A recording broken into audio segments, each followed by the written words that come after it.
ඔබ හැම දෙනෙක්ටම ජේසුස් පිහිටයි.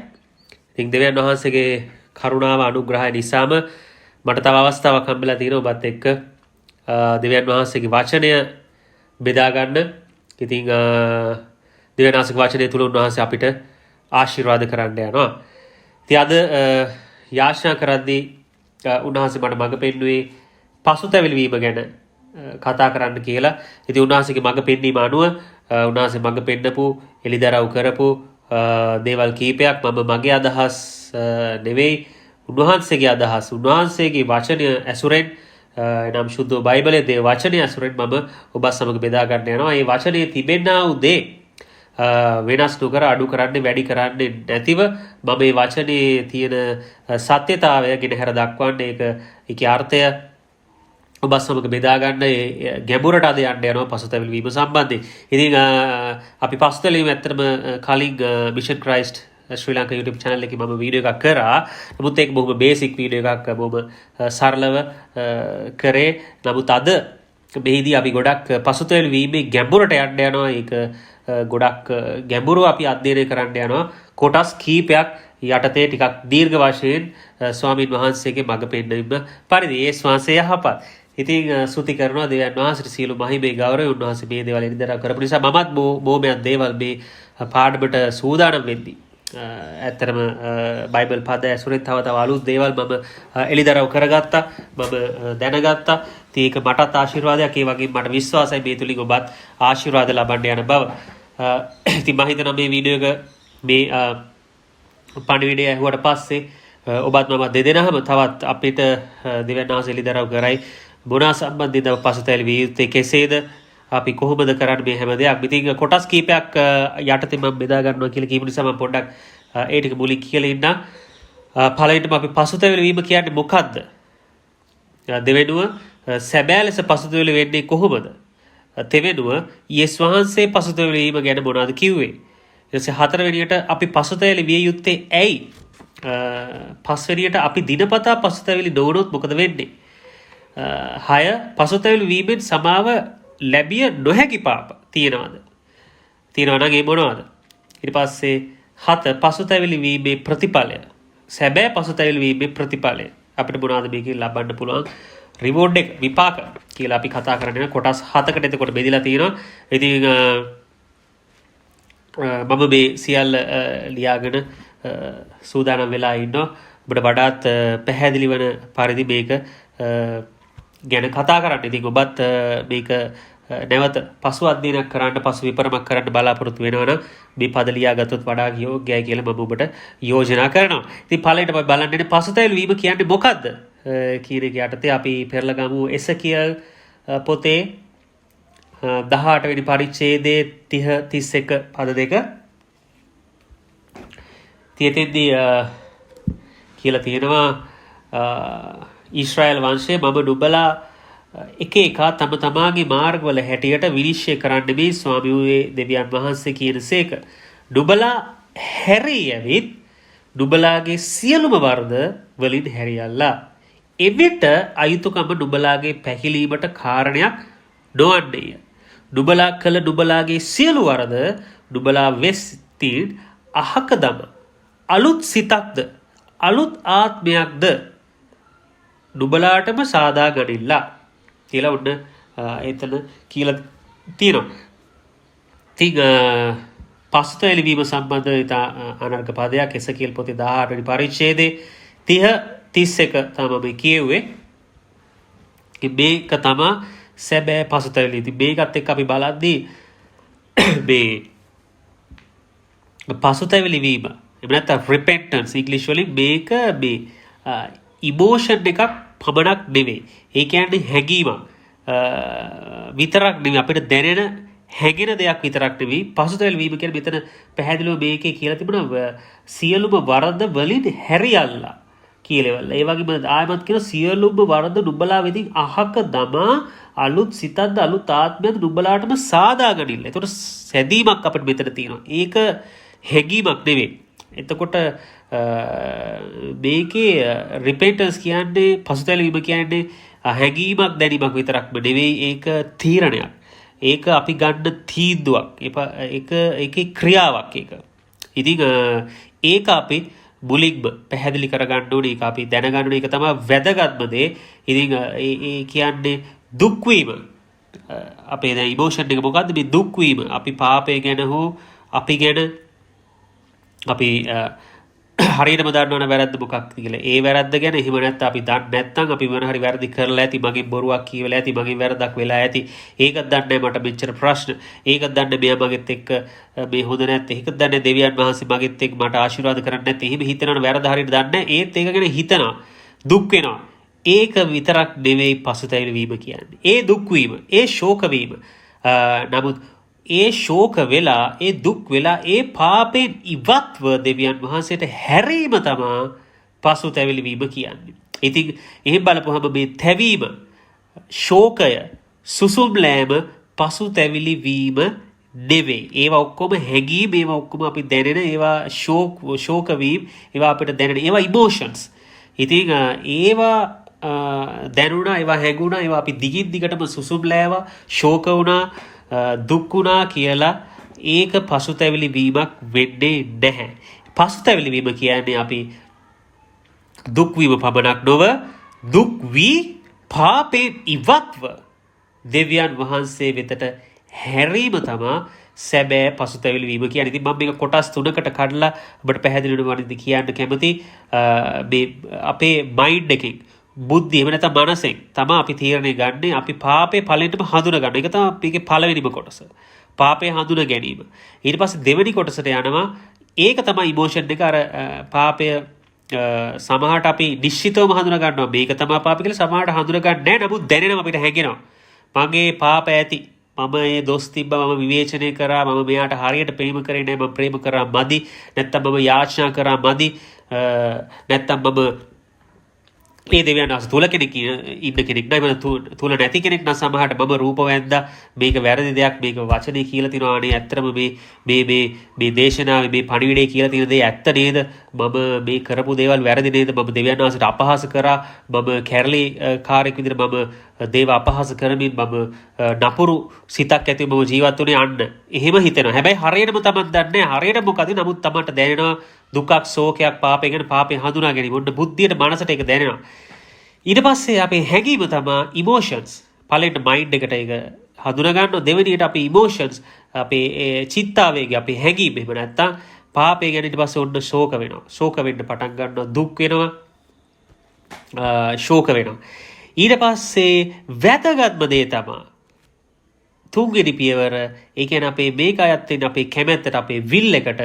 ඒක තමයි පාපේ නිවත්ව දෙවියන් වහන්සේ වෙතට හැරීම. ඉතින් මේක නැතුව අනිත් දෙක විතරක් කරලා මදි. මේ තුනම එකතු වෙලා තමයි පසුතැවිලි වීම නිර්මාණය වෙන්නේ. අපි ඒක පෙරලා ගමු මතෙව් 27:3 ඉඳලා 5. එතකොට අපිට මේක වඩාත් පැහැදිලි කරගන්න පුළුවන්. මේ යුදාස්ගේ උදාහරණයෙන් මොකක්ද යාට උනේ කියලා. මොකද අපි එතන බලමු 27:3 ඉඳලා 5. එවිට උන්වහන්සේ පාවා දුන් යුදාස් උන්වහන්සේ වරදට පත් කරනු ලැබූ බව දැක පසුතැවිලිව රිදී බිල 30 නායක පූජ්‍යයන්ද වැඩිමහල්ලන්ද ළඟට නැවතගෙන උත් නිදොස් ලේ පාවා දීමෙන් මම පව් කළ මේ කීවේය. නමුත් ඔහු එයින් අපට කම මොකද නුඹම බලාගනිලයි කීවේය. එවිට ඔහු ඒ රිදී බිල ශුද්ධස්ථානයේ දමා ගියේය. ඔහු අහක්ව ගොස් එල්ලී මැරුණේය කියලා මෙතන කියලා තියෙනවා. ඉතින් මොකද්ද මෙතන කියන්නේ? යුදාස් මම මේ කතාව කෙටි කරලා කියන්නම්. ඒක ඔබ දන්න දෙයක්. නමුත් දන්නේ නැති කවුරු හෝ මේ පණිවිඩය අහගෙන ඉන්නවනම් යුදාස් තමයි යේසුස් වහන්සේ පාවල දුන්නේ. ඉතින් මේ පොඩි මුදලකට තමයි මෙයා මේක පාවල දුන්නේ යේසුස් වහන්සේ. ඉතින් පස්සේ මෙයා පාවල දුන්නාට පස්සේ මෙයා ඒක ගැන ශෝක වෙනවා, දුක් වෙනවා.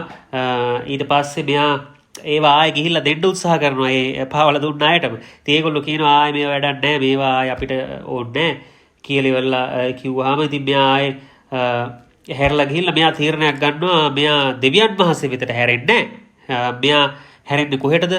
මෙයා පාපයේ සංගවන මේ දේවල් ඔක්කොම හැමෝම දැනගත්ත නිසා මෙයා පාපයේ සංගවලා මෙයා ඒක කැමති නැහැ. මෙයා දෙවියන් වහන්සේ වෙතට හැරිලා පව් සමාව අරගන්න මෙයා මොනවාද පාපයේ සංගවමින් මරණය දෙසට හැරෙනවා. මේ ඒ කියන්නේ යක්ෂයා දෙසට දෙවියන් වහන්සේ වෙතට හැරෙන්නේ නැතුව. ඉතින් ඒක නිසා මෙයාගේ මුල් පියවර දෙකම ඒ බුද්ධියෙන් මනසේ පාපය අඳුනගත්තා.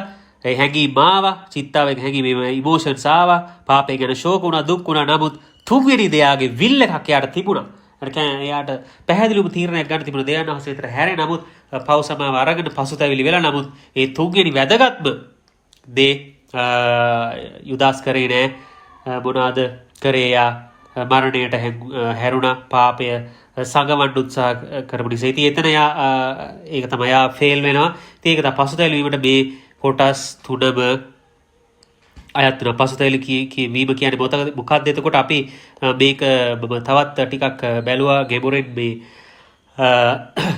තව දේවචනී පරිවර්තන කීපයක් ගැන. හීබ්‍රු, එතකොට ග්‍රීක්, මේ ඔක්කොගේ බලපුවහම මේ තේරුම මේක කියලා තියෙන්නේ changing your mind and turning around.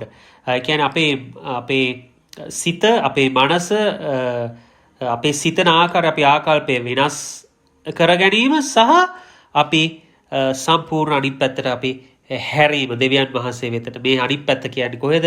දෙවියන් වහන්සේ වෙතට අපි හැරීම තමයි පසුතැවිලි වීම කියලා කියන්නේ. දෙවෙනුව අපි බලන්න යන්නේ සැබෑ ලෙස පසුතැවිලි වෙන්නේ කොහොමද කියලා. ඉතින් අපි දේ වචනයට යනවා ලූක් 3:8 ඉඳලා 14. ලූක් පොතේ 3 වෙනි පරිච්ඡේදයේ 8 ඉඳලා 14 වෙනි පරිච්ඡේදයේ පදයේ දක්වා. ඉතින් මෙතන තියෙන්නේ මේ යොහාන් බෞතිස්තගේ මෙහෙය ගැන. යේසුස් වහන්සේගේ සේවයට කලින් යොහාන් බෞතිස්ත එයා දේශනා කරා. යම මනුෂ්‍ය සූදානම් කරා මේ යේසුස් වහන්සේ සුභාරංචි අහන්න. ඉතින් ඒකෙදි මොනවාද මේ එයා දේශනා කරේ? පසුතැවිලි බලමු අපි මොනවාද එයා දේශනා කරේ කියලා. 8 වෙනි පදයෙන් පටන් ගන්නවා. එබැවින් ආබ්‍රහම් අපගේ පියාණෝ යයි සිතින් කියන්න පටන් නොගෙන පසුතැවිල්ලට සුදුසු ඵල උපදවා පල්ලා. මක්නිසාද මේ ගල්වලින් ආබ්‍රහම්ට දරුවන් උපදවා දෙන්න දෙවියන් වහන්සේට පුළුවන්යි නුඹලාට කියමි. තවද දැනටම පොරව ගස් මුලට තබා තිබේ. එබැවින් හොඳ ඵල නොදරන සියලු ගස් කපනු ලැබ ගින්නෙහි දමනු ලැබේයයි කීවේය. එවිට සමූහයෝ එසේ වී නම් අප විසින් කුමක් කරන්නට ඕනදැයි ඔහුගෙන් ඇසුවෝය. ඔහු උත්තර දෙමින් අඳනා දෙකක් ඇති අය නැති අයට දේවා. කෑම ඇති අයද එසේම කෙරේවා. ඔවුන්ට කීවේය. සුගමය කරන්නෝද බෞතිස්මය ලබන්ට ඇවිත් ආචාරිනී අප විසින් කුමක් කරන්නට ඕනෙදැයි ඔහුගෙන් ඇසුවෝය. නුඹලාට නියම කර තිබෙන ලෙස පමණට වඩා අය කර නොගලිල්ලායි ඔහු ඔවුන්ට කීවේය. හේවායදිති අප විසින් කුමක් කරන්න ඕන මොකක්දයි ඇසුවෝය. කාටවත් බලාත්කාරකම් නොකරල්ලා, අයුත්තෙන් යමක් අය කර නොගනිල්ලා, නුඹලාගේ කුලී පමණින් සතුටු වෙල්ලායි ඔහු ඔවුන්ට කීවේය. ඉතින් මෙතෙන්දී තව එක වැදගත් පදයක් මේ 3 වෙනි පරිච්ඡේදෙම අපි කියුවේ 8 ඉඳලා 14 වෙනකන් 6 තියෙනවා. මොකද්ද තියෙන්නේ? යොහාන් පව්කමාව පිණිස පසුතැවිල්ලේ බෞතිස්මය දේශනා කරමින් යොර්දාන් වට කර මුළු පළාතට ආවේය. මොකද්ද මෙයා දේශනා කරපු බෞතිස්මය? මේ පසුතැවිල්ලේ බෞතිස්මය. එතකොට මේ අය කරන්නෝ හේවායෝ මේ හැමෝම මේ අහන්නේ මොකක් ගැනද මේ බෞතිස්මය කියලා? පසුතැවිල්ලේ බෞතිස්මය මොකක්ද කියලා තමයි ඒගොල්ලෝ අහන්නේ. ඒතකොට ඒක 6 වෙනි පදේ ඔන්න තියෙනවා. ඉතින් එතකොට ඒක තමයි මේ අයගෙන් අහන්නේ. ඉතින් එතකොට මෙයා කියලා දීපු එක අනුව අපිට මොකද තේරෙන්නේ? මේ අපේ හදවතේ මනසේ තියෙන ආකල්පය අපි වෙනස් කර ගැනීම. ඒ කියන්නේ මුලින් අපි හිතුවා මොන හරි දෙයක් මේකෙන් මට ලැබෙන ලාභය, කාට හරි දෙයක් කරද්දී මම ජීවත් වෙන විදිහ අනුව වෙන්න පුළුවන්, කාට හරි දෙයක් කරද්දී වෙන්න පුළුවන්, රැකියාවේදී වෙන්න පුළුවන්, සේවයේදී වෙන්න පුළුවන්. මොන හරි දෙයකදී අපි මේකෙන් මට මොනවද ලැබෙන ලාභය, මට මොනවද ලැබෙන ප්‍රයෝජනය, මේක මම කොයි විදිහටද කරන්න ඕනේ, මේක කොයි විදිහට කරොත් වඩාත් හොඳද, මට හොඳ ගෞරවයක් එයිද, මට හොඳ ලාභයක් ප්‍රයෝජනයක් එහෙමට වඩා අපි ඔන්න පසුතැවිල්ලට ආපුවම අපි මොනවද වෙන්නේ? අපේ හිතන විදිය අපි වෙනස් වෙනවා. මුලින් අපි කතා කරා පසුතැවිලි කියන්නේ මොකද්ද? changing your mind. අපේ මනස, අපේ බුද්ධිය, අපි හිතන විදිහ අපි වෙනස් කරගන්නවා. ඊට පස්සේ turning around to God, අපි turning to God, දෙවියන් වහන්සේ තුලට හැරෙනවා. ඉතින් එතකොට අපි මෙතෙන්දි හිතන්න ගන්නේ කොහොමද? අර මට ලැබෙන්නේ මොනවද, මට මේකෙන් මොනවද වෙන්නේ නෙවෙයි, මා මේ කරන දේන් කොහොමද ක්‍රිස්තුස් වහන්සේව මහිමයට ගේන්නේ, දෙවියන් වහන්සේට ප්‍රශංසාව ගෞරවය ගේන්නේ මම මේ මොනවා කරත් කියන අන්න ඒ වගේ අපේ හිතන ආකාරය ආකල්පය වෙනස් වෙන්න පටන් ගන්නවා. අපි හරියට පසුතැවිලි වුණොත්, අපි හරියට පසුතැවිලි වුණාම අන්න ඒක තමයි මෙතන කියන්නේ. ඉතින් අපි තව පදයක් බලනවා ක්‍රියා 2:37 ක්‍රියා 2:37 මෙන්න මෙහෙම තියෙනවා.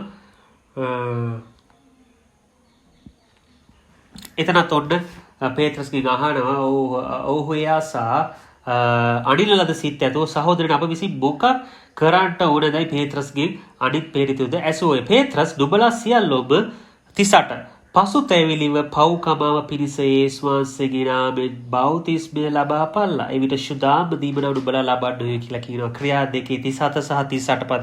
ඉතින් පසුතැවිලි වීම තුලින් තමා ශුද්ධ බෞතිස්මය ලබන්න ඕනේ. අපි පසුතැවිලි වීම තුල ඒ තුල තමයි අපිට ශුද්ධාත්ම වහන්සේ හම්බෙන්නේ කියලා මෙතන කියලා තියෙනවා. ඉතින් ඒ වගේම අපි තව පදයක් බලන්න යනවා ලූක් 19:8. මේකට හොඳ උදාහරණයක් තියෙනවා. අපි මේ පසුතැවිලි අර අපි ඉස්සෙල්ලා කතා කරපු ක්‍රියාවලින් ලූක් 19 අපි යුදාස් මේ පසුතැවිලි දී ෆේල් වුණ විදිය අපි පළවෙනි දෙවෙනි විදිය එයා කරා. නමුත් එයා අවසානයේ දෙවියන් වහන්සේ විතර පාපයෙන් ඉවත් දෙවියන් වහන්සේට හැරීමේදී අසාර්ථක වුණා. ඒක නිසා හරිය පසුතැවිලි වුණේ නැහැ කියලා අපි කතා වුණේ. ඒ වගේම හරියට උණ කෙනෙක්ගේ උදාහරණ තියෙනවා සාකේයුස් ලූක් 19 පරිච්ඡේදයේ ඉතින් සාකේයුස්ගේ කතාව තියෙනවා. යා මුලින් වැඩිපුර මිනිසුන්ගෙන් බදු අය කරා. නමුත් යාට යේසුස් වහන්සේ හම්බුණා. යේසුස් වහන්සේට යාට හම්බුණාට පස්සේ යාගේ ජීවිතය ආවට පස්සේ යා සම්පූර්ණ වෙනස් වුණා. යා පාපය හඳුනාගත්තා. පළවෙනි පාපය ගැන දුක් වුණා, ශෝක වුණා. ඒ නිසා මෙයා පාපේ නිවත්ව දෙවියන් වහන්සේ වෙතට හැරුණා. යා ඒතර තුනම සම්පූර්ණ හැරීමක් එතන 8 වෙනි පදේ තියෙනවා. ස්වාමිනී මා සන්තක දෙයින් දෙකෙන් කොටසක් දිලිඳුන්ට දෙවි. යමෙකුගේ අයුත්තේ යමක් ගෙන තිබේ නම් ඔහුට 4 ගුණයක් නැවත තිබී ස්වාමීන් වහන්සේට කීවේය. අන්න බලන්න එයා සම්පූර්ණ වෙනස් වී ඒක උඩ සැබෑ ලෙස පසුතැවිලි වෙන්නේ කොහොමද? ඉතින් බලන්න එතන ලස්සනට හොඳ උදාහරණ දීලා තියෙනවා. සකේයුස් සම්පූර්ණයෙන් සැබෑ ලෙස පසුතැවිලි වීමට හොඳ උදාහරණයක්. ඒ වගේ මම කලින් ක්‍රියා 2:37 කිව්වේ අපි නව ගිවිසුමට ආපුවාම අපි පසුතැවිලි වීම සම්බන්ධයෙන් තියෙන පදයක් පසුතැවිලි වීමට ඒ වගේම අවශ්‍යයි අත්‍යවශ්‍ය දෙයක් තමයි වතුර බෞතිස්මය. ඒක තුල තමයි අපිට ශුද්ධාභාස ලබන්න පුළුවන්. සැබෑ ලෙස පසුතැවිලි වෙන්නේ කොහොමද යටතේ? ඔන්න අපි දැනගත්තා කොහොමද අපි හරියටම සැබෑ ලෙස පසුතැවිලි වෙන්නේ කොහොමද කියලා. තෙවෙනුව අපි බලන්න යනවා යේසුස් ක්‍රිස්තුස් වහන්සේ පසුතැවිලි වීම ගැන මොනවද කිව්වේ කියලා. මතෙව් 4:17 යේසුස් වහන්සේ කියලා තියෙනවා පසුතැවිලි වෙලා මක්නිසාද ස්වර්ග රාජ්‍ය ලං වී තිබේයයි කියා දේශනා කරන්න පටන් ගත් සේක. ඒ වගේම අපි යනවා ඒකම මාක් සුභාරංචියේ 1:15 වෙනි පදය. ඒකේ කියනවා කාලය සම්පූර්ණ විය දෙවියන් වහන්සේගේ රාජ්‍ය සමීපය පසුතැවිලි වී සුභාරංචි අදහා ගනිල්ලායි කීසේක. ඉතින් මේ යේසුස් වහන්සේ මේ සුභාරංචිය කියද්දි පළවෙනිට මොනවාද එයා කිව්වේ? මේ පසුතැවිලි වී සුභාරංචිය අදහා ගන්න. ඉතින් මේ ඒ කියන්නේ අපේ සම්පූර්ණ ඇදහිීමට එන්න බෑ පසුතැවිලි වෙන්නේ නැතුව. පසුතැවිල්ල විශේෂ ඒක තමයි ෆස්ට් ස්ටෙප් එක. ඉතින් සමහර වෙලාවට මට කියන්න පුළුවන් සමහර අයගේ රෝගවලට දීර්ඝකාලීන සුව නොවෙන්නත් මේක හේතුවක් වෙන්න පුළුවන්. සැබෑ ලෙස තමන් පසුතැවිලි නොවී සිටීම. ඉතින් එතෙන්දී මේ දේව රාජ්‍ය ළඟ තිබේ කියලා තියෙන මේක අමතර දෙයක්. ඒකත් මම හැබැයි කියන්නම් කියලා මම හිතුවා. දේව රාජ්‍ය සමීපය කියලා තියෙනවා. ඉතින් මෙතන මේ කියන දේව රාජ්‍ය රෝම පොතේ අපිට කියලා තියෙනවා මේ දේව රාජ්‍ය කියන්නේ කෑම බීම නෙවෙයි. ශුද්ධාභාසය තුල ප්‍රීතියත් සමාදානයත් ධර්මිෂ්ඨකමත් කියලා. ඉතින් ඒ දේවල් සියල්ල ඔබට ලබන්න පුළුවන්. ඒක තමයි සුභාරංචිය. ඒක ලබන්න කලින් ඔබ පසුතැවිලි වෙන්න ඕනි කියලා ඔන්න යේසුස් වහන්සේ කියනවා යාගේ පළවෙනි දේශනාවෙදීම. ඉතින් ඒක මාක් පොතේ මතේ පොතේ දෙකේම කියලා තියෙනවා. ඉතින් එතකොට මේ පසුතැවිලි වෙලා මොකද්ද මනුෂ්‍යයා කරන්න ඕනි? පාපය ගැන හේතු අරගෙන, ලෝකය ගැන හේතු අරගෙන, එයාගේ පාපය හඳුනාගෙන, එයාගේ හැඟීම් වෙනස් කරගෙන, එයා දෙවියන් වහන්සේ ගැන එයාගේ තියෙන ආකල්ප වෙනස් කර ගැනීම, දෙවියන් වහන්සේ වෙතට හැරීම, හැරිලා නැතිම කෙනෙක් නම්, එහෙම නැත්නම් හැරිලා ඉඳලා පසුබට වෙලා වෙනස් වෙච්ච කෙනෙක් නම් නැවත සම්පූර්ණ යූ ටර්න් එකක් ගහලා දෙවියන් වහන්සේට හැරීම තමයි මේ පසුතැවිලි වීම. ඉතින් තව අපි පදයක් බලමු මේ ලූක් පොතේ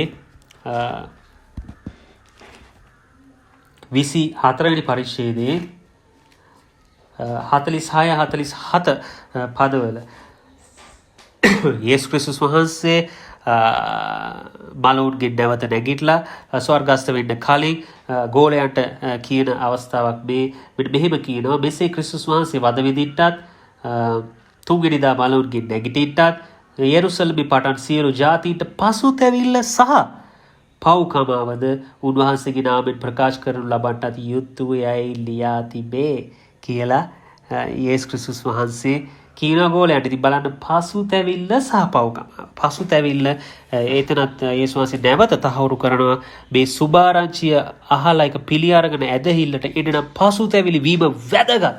පසුතැවිලි ඉතා වැදගත්. ඒක necessary, ඒක important, ඒක තමයි most important, ඒක තමයි වැදගත්ම දේ කියලා. ඉතින් පසුතැවිලිම ගැන යොන්න ඔය දේවල් තමයි යේසුස් ක්‍රිස්තුස් වහන්සේ කිව්වේ. මම නැවත පද මතක් කරනවා ඔබට අවශ්‍ය නම් මතෙව් 4:17 මාර්ක් 1:15 යේසුස් වහන්සේ දේශනා කරන පටන් ගත්තේ මේ දේ කියලා. මොනවද කිව්වේ? පසුතැවිලි වෙන්න දේව රාජ්‍ය අත ළඟයි කියලා.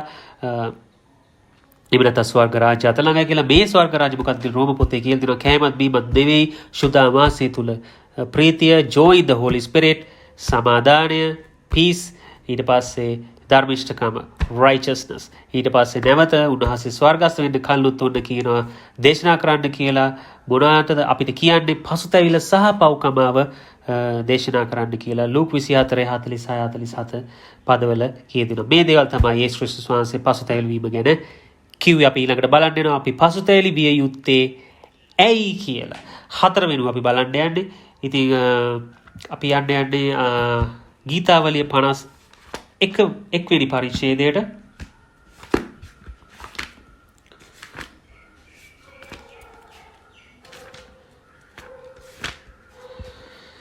ගීතාවලිය 51 වෙනි පරිච්ඡේදයේ 1 සිට 4 දක්වා මම කියවන්න යනවා.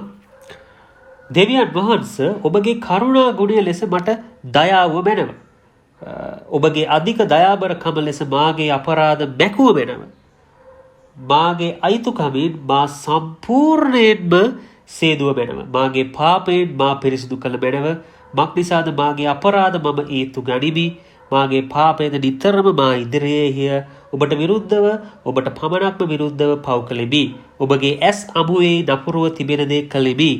එබැවින් ඔබ කතා කරන කල සාධාරණ සේක, විනිශ්චය කරන කල ඔබ ශුද්ධ සේක කියලා දාවිත් තමයි කියන්නේ. ඉතින් මෙතෙන්දී අපි බලන්නේ අපි පසුතැවිලි විය යුත්තේ ඇයි කියලා අපි බලන්නේ. ඉතින් බලන්න මෙතන මේ කියලා තියෙන දේවල් එක්ක මේ කොටස් 4කට මම බෙදුවා. අයිතුකම්, false, inequity, පව්, sin, පාපය, sin, අපරාධ, transgressions, ඊට පස්සේ නපුර, evil. මේ දේවල් 4ම දාවින්දි තිබුණා. ඉතින් අපේ මේ දේවල් තියෙන්න පුළුවන්.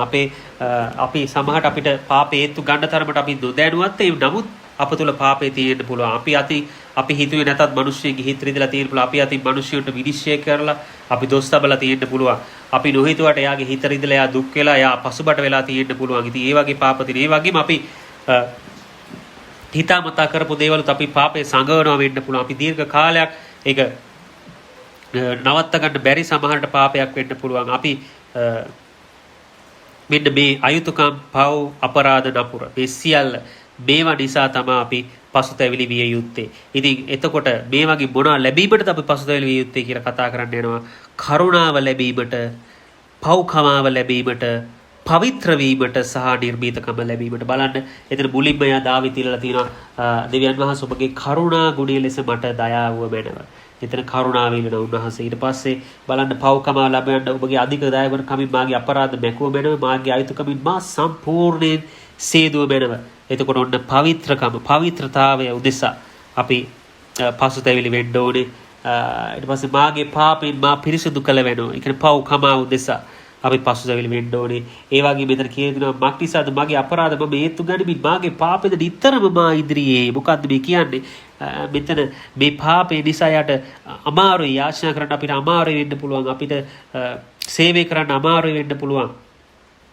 මනුෂ්‍යයට මුහුණ දෙන්න අමාරු වෙන්න පුළුවන්. ඒ වගේම දෙවියන් වහන්සේට මුහුණ දෙන්න, දෙවියන් වහන්සේගේ අභිමුඛත්වයට යන්න, ප්‍රශංසා කරන්න, එහෙම නැත්නම් චර්ච් එකට යන්න, හරි නැත්නම් පාස්ට් එක්ක කතා කරන නායකයෙක් එක්ක කතා කරන දෙවියන් වහන්සේ ගැන ගුණ වායන්න, උන්වහන්සේ මහිමයට පත් කරන්න අමාරුයි. අපිට දෙය මිනිස්සුන්ට ප්‍රේම කරන්න පවා සේවය කරන්න. ඇයි නිර්භීතකම නැත්තේ? ඇයි පාපය නිසා. තමන් හරියට පසුතැවිලි වෙන්නේ නැති නිසා දිනපතා පසුතැවිලි නොවීම තමයි මේකට හේතුව. ඉතින් දිනපතා අපි පසුතැවිලි වෙන්න ඕනේ. එතකොට අපිට ලැබෙනවා දෙවියන් වහන්සේ ඉදිරියේ නිර්භීතකම, උන්වහන්සේගේ අභිමුඛත්වයට යන්න. 34 වෙනි දේ නිර්භීතකම ලැබීමට. එතකොට මොනවාටද අපි පසුතැවිලි විය යුත්තේ? කරුණාව ලැබීමට, to receive grace and favor, පව්කමාව ලැබීමට, to receive forgiveness and ඊළඟට පවිත්‍ර වීමට, අපි සම්පූර්ණයෙන් අපි ක්ලෙන්ස් කරගන්න උන්වහන්සේ යේසුස් ක්‍රිස්තුස් වහන්සේගේ ශුද්ධ ලේඛන කොටගෙන පවිත්‍රතාව ශුද්ධකමට එන්න. 4 නිර්භීතකම ලැබීමට දෙවියන් වහන්සේ ඉදිරියේ. ඉතින් ඒක තමයි අපි පසුතැවිලි විය යුත්තේ ඇයි කියලා අපි කතා කරේ. ඉතින් අපි ඊළඟට බලන්න යනවා අපි දිනපතා පසුතැවිලි නොවුනොත් මොකද වෙන්නේ කියලා. ගීතාවලි 51:11 වෙනි පදේ කියලා තියෙනවා. දාවිද් කියනවා මා ඉදිරියෙන් ඔබ ඉදිරියෙන් මා බැහැර නොකළ මැනව, ඔබගේ ශුද්ධ ආත්මය මාගෙන් පහ නොකළ මැනව කියලා. ඉතින් මොකද්ද මේ ශුද්ධ ආත්මය? එතකොට ශුද්ධ ආත්මයන් වහන්සේ Holy Spirit. එතකොට Holy Spirit අපගෙන් ඉවත් වෙනවා. ශුද්ධාමාසය අපගෙන් ඉවත් වෙනවා අපි දිනපතා පසුතැවිලි නොවුනොත්. මොකද අපි නොදැනුවත් මම කලින් කිව්වා වගේ අපිට පාපේ හේතු ගන්න සමාට බැරි වුණත්, අපිට හඳුනා ගන්න බැරි වුණත්, අපිට කන්වික්ෂන් එකක් අපිට හරියටම නිවැරදිව නිශ්චිතව නැති වුණත්, නමුත් අපිට දිනපතා අපේ අතින් අපි නොහිතා අපි අති පාප සිදු වෙන්න පුළුවන්. ඒ නිසා අපිට ඒකට අපි දිනපතා පසුතැවිලි විය යුතුයි. අපි උන්වහන්සේගේ අභිමුඛත්වයට යන්න කලින් ඒ පසුතැවිලි වීම තුළ අපිට පුළුවන් ශුද්ධාමාස තුළ දිගටම ඉන්න, ශුද්ධාමාස තුළ රැඳෙන්න, ශුද්ධාමාසයේ මඟ පෙන්වීම ලබා ගන්න, සම්පූර්ණ ආත්මයන් වහන්සේ තුළ ගමන් කරන්න, ආත්මයන් වහන්සේගේ පූර්ණ වෙලා සිටින්න අපිට මේ දේ උපකාරී වෙනවා. ඉතින් ඒ වගේම 12 වෙනි පදේ කියනවා ඔබගේ ගැලවීමේ ප්‍රීතිය මට නැවත දුන මැනව, නිදහස් ආත්මයකින් මා දැරුව මැනව කියලා වෙලා දාවිද් කියන විතර. මොකද්ද මෙතන කියන්නේ? අපි දිනපතා ආශා නොකළොත්, දිනපතා පස්සෙල් නොවුනොත් වෙන තව දෙයක් ප්‍රීතිය අපෙන් නැති වෙලා යනවා. මොන ප්‍රීතියද? ශුද්ධාමාසය තුල ප්‍රීතිය නැති වෙලා යනවා. ඒකම නිදහස නැති වෙලා යනවා. මොකද්ද මේ නිදහස නැති වෙනවා කියන එකේ අර්ථ දැක්වෙන්නේ පාපය සිහිවීම නිසා. ඉතින් සම්පූර්ණ නිදහස උන්වහන්සේ තුල තියෙන ඒ නිදහස නැති වෙලා යනවා. ඒ වගේම ප්‍රීතිය නැති වෙනවා අපි දිනපතා පසුතැවිලි නොවුනොත්.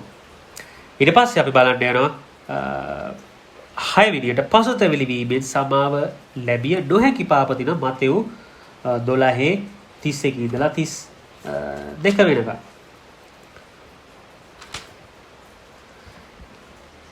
ඒක තියෙනවා එබැවින් මම නුඹලාට කියමි, හැම පාපයද දේව අපහාසයද මනුෂ්‍යයන්ට කමා කරනු ලබන්නේ, නමුත් ශුද්ධාත්මයන් වහන්සේට විරුද්ධව අපහාස කරන කමා කරනු නොලබන්නේය. යමෙක් මනුෂ්‍ය පුත්‍රයාට විරුද්ධ වචනයක් කියන්නේද ඒක ඔහුට කමා කරනු ලබන්නේ. නමුත් යමෙක් ශුද්ධාත්මයන් වහන්සේට විරුද්ධව කතා කරන්නේද ඒක ඔහුට මේ ලෝකෙදිවත් මතු පැමිණෙන ලෝකයේදිවත් කමා කරනු නොලැබෙන්නේ යයි කියලා තියෙනවා ශුද්ධෝ මතෙව් පොතේ. ඒ වගේම අපි යන මාක් 3:28 සිට 30 වෙනි පදේ දක්වා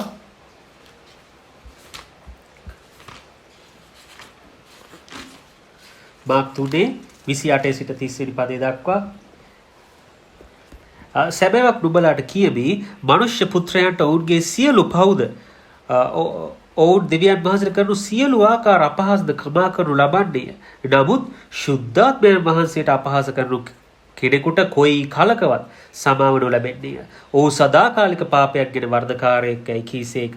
මෙසේ කීවේ උන්වහන්සේට අශුද්ධාත්මයක් ඇත්තේ යයි ඔවුන් කී බැවින්ය. තොර යේසුස් වහන්සේව විනිශ්චය කරන යේසුස් වහන්සේ අශුද්ධාත්මය නිසා තමයි මේ හාස්කම් කරන්නේ කියලා එතන කීම සම්බන්ධයෙන් තමයි යේසුස් ක්‍රිස්තුස් වහන්සේ වගේ ප්‍රකාශයක් කරන්නේ. තිබෙද්දී අපිට දැනගන්න ඕන මොකක්ද අපේ ප්‍රශ්නේ. අපි කතා කරන්නේ පසුතැවිලි සමාවෙන් ලැබිය නොහැකි පාප තියනදලා ඔව් ශුද්ධාත්මයෙන් වහන්සේට විරුද්ධව එහෙම නැත්නම් දෙවියන් වහන්සේගේ ආත්මයට විරුද්ධව දෙවියන් වහන්සේගේ ආත්මය ශුද්ධාත්මයෙන් වහන්සේ හෝලි ස්පිරිට් ක්‍රියා කරන දෙයට විරුද්ධව යම්කිසි අපි කියමු පාස්ටර් කෙනෙක් වෙනම නායකයෙක් අනාථ වතුරු කෙනෙක් අපෝස්තලවරයෙක් දෙවියන් වහන්සේට සේවය කරන කෙනෙක් තුල සුදාමාසේ කරන හාස්කම් සුදාමාස විසින් ඔහු තුල කරන බලවත් ක්‍රියාවෙන් මේ දේවල් වලට විරුද්ධව කවුරු හරි මොන හරි කියනවාද ඒවට සමාව ලැබෙන්නේ නැහැ කියලා පැහැදිලිවම දේව වචනේ කියලා තියෙනවා. එතකොට පසුතැවිලි සමාව ලැබෙන්නේ නොහැකි පාප තියෙනවා. ඔව් ඒ දේවල් තමයි අපි මේ පද දෙකේ කතා කරන්නේ. නැවත මම පද දෙක මතක් කරන්න මතෙව් 12:31 සිට 32 මාර්ක් 3:28 සිට 30 අපි අවසාන වශයෙන් කතා කරන්න යනවා සැබෑ පසුතැවිලි වීමේ ප්‍රතිඵලය මොකක්ද කියලා. සැබෑ ලෙස අපි පසුතැවිලි වීම දිනපතා පසුතැවිලි වීම එහෙම නැත්නම් ඒ කිතුණුවට එහෙම නැත්නම් අලුත් යේසුස් වහන්සේ අඳුන ගන්න කෙනෙක් පසුතැවිල්ලට ඒම තුල ඔහුට ලැබිය හැකි ප්‍රතිඵල ඔහුට ලැබෙන වාසිය රිවෝඩ් එක මොකක්ද කියලා වෙලා ක්‍රියා 3:19 සිට 20 එබැවින් ස්වාමීන් වහන්සේ ඉදිරියෙන් සැනසිලි කාලයක් ලැබෙන පිරිසද ලැබෙන ලෙස නුඹලා උදෙසා නියම කරන ලද්දා වූ ක්‍රිස්තුස් වහන්සේ නම් යේසුස් වහන්සේ එවන පිරිසද නුඹලාගේ පාපයත් මකා දමන පිරිසද පශ්චාත්තාපව හැරියල්ලා අන්න එතනක් තියෙනවා. තව අපිට අල්ලගන්න රහස පශ්චාත්තාපව හැරියල්ලා අර මම කලින් කියපු දේ පාපය අපේ බුද්ධිය මනසෙන් අපේ මයින්ඩ් එකේ හඳුනා ගැනීම ඒකම අපේ ඉමෝෂන්ස් වලින් අපි පාපය ගැන දුක් වීම ශෝක වීම ඔන්න පශ්චාත්තාපේ මූලික පියවර දෙක. එක තෙවෙනුව අපේ විල් එකෙන් අපේ ස්ව කැමැත්තෙන් අපි පාපයෙන් ඉවත්ව දෙවියන් වහන්සේ වෙතට හැරීම ඔන්න ඔය තුනම අඩංගුයි පසුතැවිලි වීමට. මේ පියවර තුනම ඉතා වැදගත්. ඒ පියවර තුන මෙතනත් පැහැදිලිව වචන දෙකකින් කියලා තියෙනවා පශ්චාත්තාපව හැරියල්ලා කියලා. ඔන්න ඒ කියලා තියෙන ඒ වගේම අපි දැන් කතා කරන්නේ සැබෑ පසුතැවිලි වීමේ ප්‍රතිඵලය මොකක්ද කියලා ක්‍රියා 3:19 සිට 20 එතන කියන පළවෙනිම දේ එබැවින් ස්වාමීන් වහන්සේ ඉදිරියේ සැනසිලි කාලයක් ලැබෙන පිණිස මොකක්ද මේ සැනසීම සුදා මාස තුල සැනසීම දෙවියන් වහන්සේ තුල සැනසීම. ඉතින් අපිට වටිනම දේ ජීවිතේ මෙන්න මේ සැනසීම සමාදානය ප්‍රීතිය නෙවෙයිද. ඉතින් ඒ දේ ලබන්න නම් පසුතැවිලි වෙන්න පශ්චාත්තාපව දෙවියන් වහන්සේ වෙතට හැරෙන්න කියලා උන දෙවියන් වහන්සේගේ වචනේ කියලා තියෙනවා. ඒ වගේම දෙවෙනුව නුඹලා උදෙසා නියම කර ලද්දා වූ ක්‍රිස්තුස් වහන්සේ ලබා ගැනීම උදෙසා. ඉතින් to receive Christ, to receive Jesus Christ in your life, you need to repent and you need to truly repent. ඒ කියන්නේ සැබෑ ලෙස පසුතැවිලි වෙන්න ඕනවා. යේසුස් ක්‍රිස්තුස් වහන්සේව අත්දකින්න ලබා ගන්න ඔය අලුත් කෙනෙක් නම් ඒ වගේම කිතුණුවෙක් නම් අපේ යේසුස් වහන්සේගේ නැවත පැමිණීම අපි බලාපොරොත්තු වෙනුත් අපි පසුතැවිලිව සිටිය යුතුයි. මේ දෙකම මෙතන අර්ථ ගැන්වෙනවා. ඉතින් මේ ක්‍රිස්තුස් වහන්සේ ලබා ගැනීම තුල පමණයි අපිට ඇදහිල්ලට එන්න පුළුවන්, හාස්කමක් දකින්න පුළුවන්, ශුද්ධාත්මයන් වහන්සේ ලබා ගන්න පුළුවන්. මේ තුනම ඉතා වැදගත්. මේ සියලු දේ ඉතා වැදගත්. ඊට පස්සේ තියෙනවා එනම් ක්‍රිස්තුස් වහන්සේ වන පිරිසද නුඹලාගේ පාපය මකා දමන පිරිසද. අන්න තුන්වෙනි දේ පව්කමාව ලැබෙන්න නම් අපි කොච්චර අපි පින් අතේ වැඩ අපි අපේම හිතෙන් නියම කරගත් අපේ හොඳ වැඩ අපිට පුළුවන් ඒ ධර්මිෂ්ඨ ක්‍රියා ඒවා කරා කියලා අපිට පව්කමාව හම්බෙන්නේ නැහැ.